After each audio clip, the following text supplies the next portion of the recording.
Kalau kata musim hujan ni, no bagai panas dalam kain.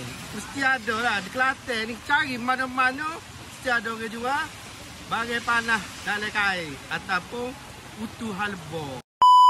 Utuh halba berapa ya kak? Pak putih 3. Pak putih 3 ya. Pak putih 3 ya? Ya. Kita makan ni sekapur dah. Ni sekapur ni? Mana ni sekapur? Oh ni sekapur ni? Ya. Oh, tu dia ni. Apa beza ni biasa ni sekapur? Sekapur ni dia sedap. Dia sedap lah. Sedap? Kita ada sapu gula dah. Oh, kita sapu gula lah? Oh.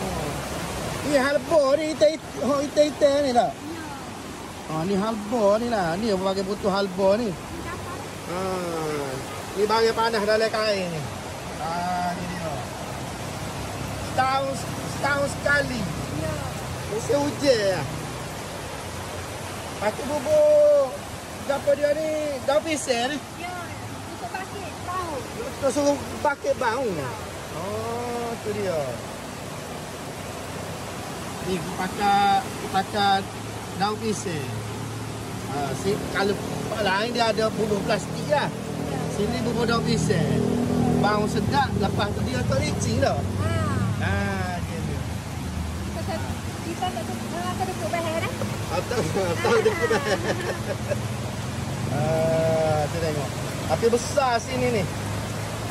Kalau nak cari sini, kapur-kapur nama kak? Sampai 3 taket.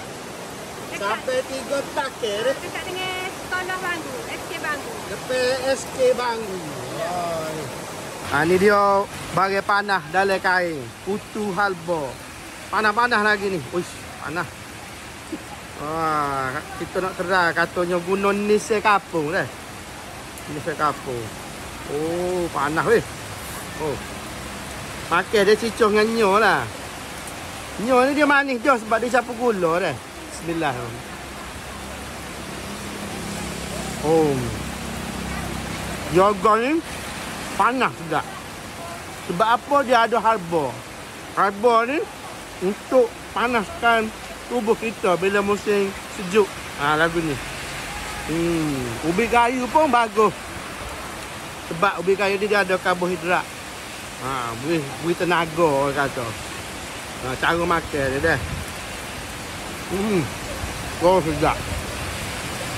Ingat mari boleh cari kedai di Cabai 3 Taket, Kapur Banggu, Kota Baru, Kelantan.